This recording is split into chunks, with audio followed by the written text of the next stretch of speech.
Today we're going to dive into who is behind Bitcoin. Is it Satoshi Nakamoto or is it the government? Yes, we're going to look at 3 different tweets on that issue, and we're going to listen to a video, if not a couple of videos on it, and what other people think and actual facts. We're also going to look at Ripple and XRP. What new revolutionized token are they going to be involved with? And the gutter cats. Oh my God. Guys, do not get tricked on fake airdrops. It's the latest hack out there that people are getting crushed on. All next on OG Crypto and NFTs. Welcome everyone. My name is Troy, and every day we go over the latest news in blockchain technology, cryptocurrencies, as well as non-fungible tokens. Don't get hacked with NFTs. So before we jump in, do me a favor. I just pump this content out 5 days a week. Do me a favor, hit that subscribe button. I really would appreciate it. It helps the channel out, and let's get it out there. You're talking about information that you're not going to hear on the mainstream influencers like, BitBoy. He's not talking about this. Neither is Altcoin Daily or George. I mean, all they do is they all day talk about Bitcoin and Ethereum and tell you how great it is, and it goes down. They say, it should never go down. It's the same old crap over and over. All right, let's jump right into it. So there's been a big push lately by a lot of major companies, major hedge funds, major financial institutions such as BlackRock, Fidelity. There is just about another half dozen companies that want to have a Bitcoin ETF. And we've always had this issue here. How are you investing into all these companies on the stock exchange, private or public? They all have boards, they all have presidents or CEOs. They're transparent. They put out quarterly reports. You can make guesstimates, and your analysts can go over all their sheets or net sheets, everything, and then you can make a good determination, as BlackRock does, on whether they feel that industry or that company is cutting leading edge technology that they want to go invest in. And they want to invest in all this retirement funds that people go put their money in, 401ks, IRAs, all these. So when it comes to Bitcoin and their ETFs, you got to take a step back and say, well, hold on. Okay, there is no CEO, there's no company, and the whole idea behind Bitcoin was to be a libertarian. Do what I want. I can, I have this magical currency that's decentralized that no one controls, and I can live my life off of that. I can utilize it and be a millionaire if I got lucky. But when it all comes down to it, the white paper comes out, and Satoshi Nakamoto, who no one ever has a picture of, by the way, no one knows what he looks like, no one knows what he sounds like. In this day and age, which it's been around for about 13 to 14 years, you're telling me that nobody knows who this guy is. No one has a picture of him. No one has his voice on recording. So at that point, don't tell me there's a Satoshi Nakamoto and he really exists. If you're going to sell me anything, something that Tinkerbell exists, right? Or, Pinocchio or whatever. They don't exist. They're a figment of imagination, but more importantly, they're a figurehead that people look up to, that they just think this magical, mystical creature existed. Well, if that's a fact, then let's go back down to the source and where the money's at. And that's what you typically will look at. So here's a tweet from Ashley Prosper, and she kind of goes over a few things that are facts here, and she's kind of straight facting it. It says what we know about Bitcoin. It says license owned by MIT. Well, we know that according to Gary Gensler, when he was a professor at MIT, he says that Satoshi Nakamoto or whoever, logged into MIT and went to get a coding license. So from MIT. So that doesn't quite make sense because, drum roll please, because there is no Satoshi Nakamoto. So whose name is on that license? Well, you could put Bitcoin, but there's no company behind Bitcoin. So who really is it? Satoshi Nakamoto? Don't you have to show an ID? Don't you have to pass a test? If you're getting a license, what do you have to do? Well, there is none of that that's out there. So you're telling me, and I know a lot of people out there know all roads lead back to MIT and the NSA. Okay, they're all leading back to those two. Okay, so let's go to the next one. 2, hashtag algorithm created by NSA. Well, we know that, and we're going to go over that in a few minutes here. Who actually created that algorithm, and what is it really called? Number 3, code created by anonymous. Okay, but not anonymous to Homeland Security. Okay, creator Satoshi. So we know that at a Yahoo conference in 2018, Homeland Security was on stage with the SEC being in the audience, and the Homeland Security, I think her name is Nada, said that, and goes over a story of how one of her agents contacted her and said, hey, I want to go meet the Satoshis, the 4 Satoshis. And she said, well, you know, that doesn't make any sense. It's only 1 Satoshi. And he goes, no, it's actually 4 Satoshis, and we know where they're at. So they allocated some funds, and they sent out that agent, which his name is, I think, Mohammed now. I think that's coming out. There's a name for this guy. And he met with the 4 Satoshis, okay? Wow. So she says this on stage at a conference, okay? What are we thinking here? So that just verifies that the government knows who Satoshi Nakamoto's, or the 4 Satoshis are. Okay, so that brings in a lot of things that are now swirling around. Number 4, is it slow? Yes, it's slow. Number 5, is it expensive? It's absolutely expensive. It's quite a lot more expensive than Matic or Cardano or XRP or Hedera. It says scalability issues. It really has really big problems of scaling at this point. Energy intensive, it's the worst. It's proof of work.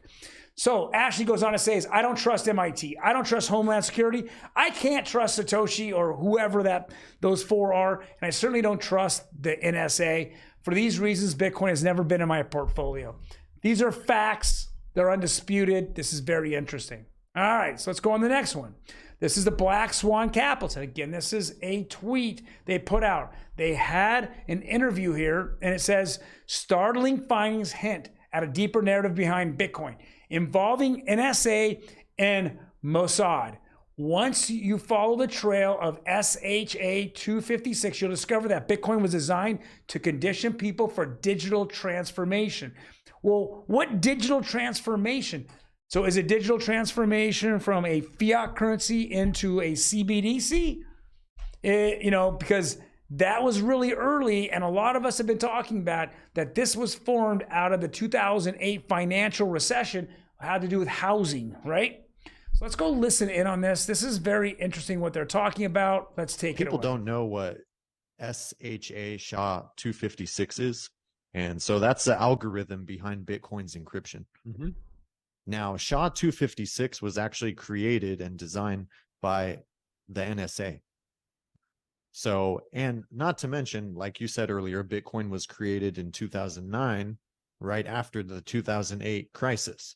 Yep. So there's just so much data that is out there, if you get your hands on it and find it, that kind of indicate that Bitcoin is a government operation. And just as you said, it is to transition society into adopting and conditioning them to be to get used to digital currencies. People don't know what SHA 256 So this is very interesting. You said earlier, Bitcoin. This is very interesting what he's talking about. So the encryption is a SHA 256. That's the encryption code that was made, that was created, and of course it now shows that it's connected right back to the NSA. Well, if the NSA is the creator of it, well then did they license it out to Nakamoto? Of course they didn't. Okay, they didn't. There's no licensing contract that's ever been around. So if that's a fact, okay, and word out that's been a rumor now for years that the NSA was all involved in Bitcoin as it being an experiment. So the NSA has, a bunch of has a let's call it a program where they bring in people from all over and they can bring in some projects and they try to test those projects out, the ones they feel that are possible, that might help society or anything. And one of those projects that came in was Bitcoin. And so they tested it out and then took it over. That is one of the things that are being, we call it conspiracy theories, right? Well, that is a big one now as we continue to get into this, that we're seeing the connect the dots right here, right? And so with that being said, this is what I put out yesterday, because I really feel that there's a lot more here to it, and there's a reason behind Bitcoin, and then there's a reason behind Ripple. And here's what I said. I was on a Twitter Spaces yesterday. I was listening to Twitter Spaces, and they were talking about Bitcoin and how Bitcoin is, not as it's just not going to be a currency that people use. Now, if you talk to Michael Saylor, you talk to other Bitcoiners, they go, oh my, Jack Ma, oh yeah, we're going to be using this all day. It's not going to be used. It's slow. It's inefficient. It's horrible. It's not, it's just everything about it's expensive. Well, my guess is Arthur Brito, David Schwartz, Jeb McCaleb, and a PayPal founder. Now, the founders of PayPal, they had, there was 4 or 5 of them, including Elon Musk. And their mission was to have PayPal be the world currency. So back in the day, before the launch of PayPal, that was what they were working on. And they were working on it hard. And in fact, at the time, X.com, they bought and owned X.com, the PayPal founders, okay? Well, they were getting a lot of pressure from the VC saying, hey, you can go dream, you could be a dreamer all your life, but we need to take this to market, PayPal, and we need to have a working protocol right now. We can't let you dream about the world when we need something that's going to make us money today. So they were forced to go put the product of PayPal on the market before these founders had a chance to really develop something that was going to be a worldwide currency. With that being said, I think one of them kind of got together with Brito, Schwartz, and McCaleb and said, hey, let's go do this. After writing the Bitcoin white paper, and this is what I wrote, years later realized it would never be the world currency. And it wasn't written that well. Now, some people say it was written beautifully, but it's proof of work. It can never get out of proof of work, right? There's no committee. There's no, there's 30, 40,000 miners out there. What are they going to do? All vote on changing some of the protocols, the white paper? They're not. It's just not going to happen, okay? So it is, people call it digital gold, meaning it just has a label. It's not physical gold, but it's just the first one to the party, and they just say, okay, it's gold. But of course, there's not enough of it, so it can be manipulated, which is by far the most manipulated asset in the world. Let me read what I actually wrote after that, okay? Years later, they realized it wouldn't be the world currency, so they wrote the white paper for XRP, Ripple XRP, that solved the problem. Currency that connected all currencies. Well, we know for a fact, it's complete fact, and Brad Garlinghouse has said it. Before anyone is going to give up their currency, before the US dollar bows down to Bitcoin, before the yuan is going to bow down to Bitcoin, or the ruble or whatever, the government's going to roll out tanks in the street and they're going to fire them, okay? There is no doubt about it. You're not going to have a world currency, okay?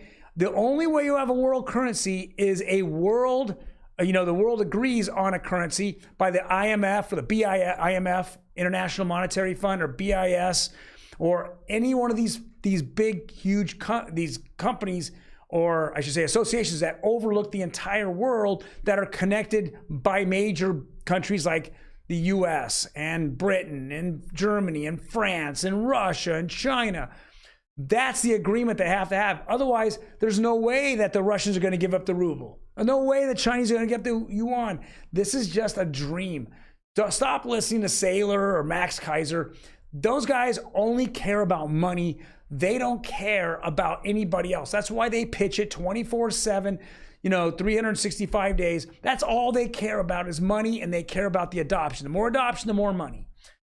So this is my best guess. I think that several of these guys that were together, and let's be very honest, David Schwartz was at the NSA.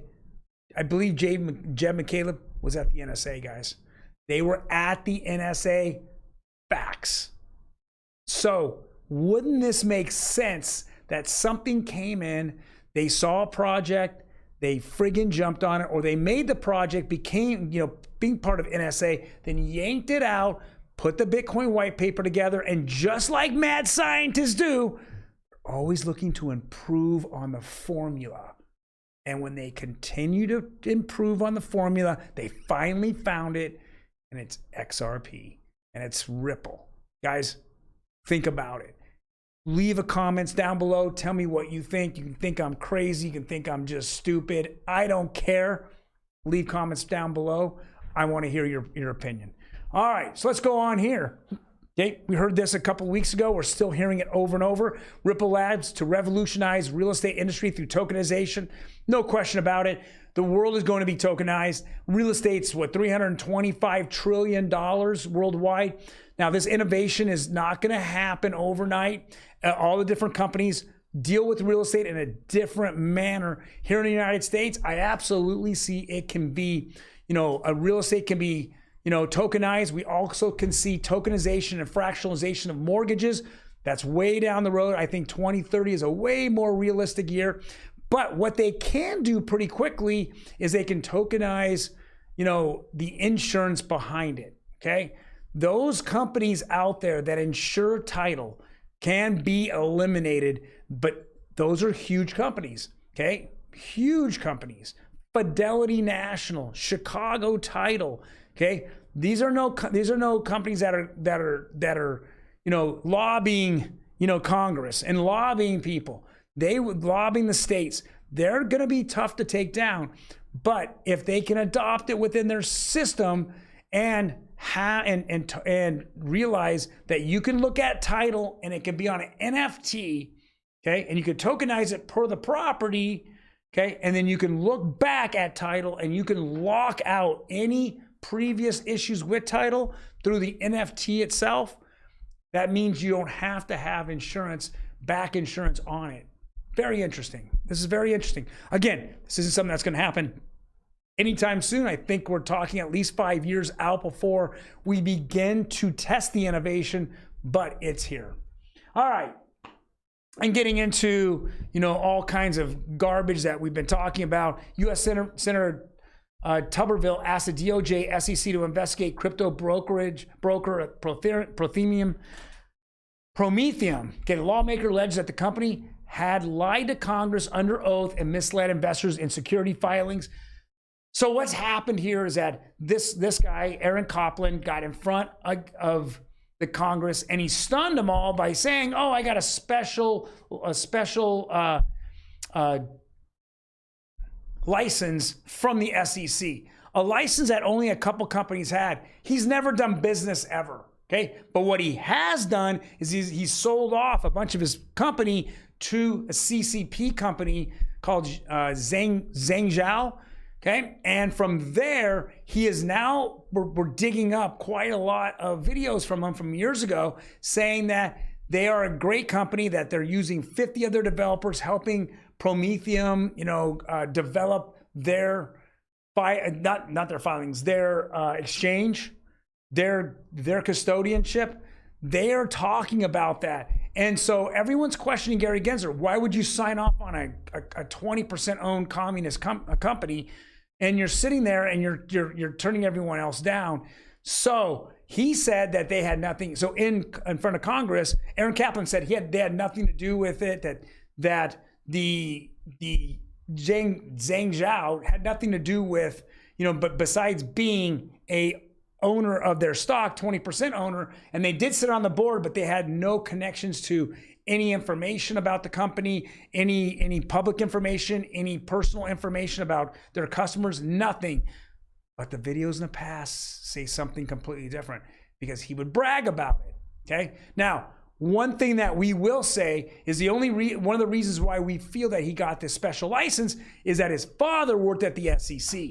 Okay, that just came out. So he didn't get it on his own merit. He got it on the connection. And now Gary Genser's taking heat on this as well. So we're hoping that these senators, including Tuberville, Warren Davison, Tom Emmers, they're going to go and get Gary Genser's ass back on the Hill, which I'm sure they're planning to, and this guy, and say, where do we connect the dots? Because the dots are being connected, especially by the XRP army and the community. And so this guy's looking bad. We did show an interview of him a couple weeks ago with Laura Shin and another attorney. The attorney ate him up. This guy had no answers because he had facts about Prometheum and facts about his connection to the China, the China connection. So with that being said, he's no longer taking any kind of interviews unless they're softball interviews. They're not hard-hitting ones. All right, and let's wrap it up with NFTs. My Lord, can I tell people this over and over? The biggest scam out there is airdrops. Airdrops. Every day I get, DMs about airdrop this and airdrop that. I see it for every company. Ethereum, Bitcoin. I know someone from Bitcoin. Oh, congratulations. We just passed $30,000. We're doing an airdrop. Well, there is no airdrops for Bitcoin.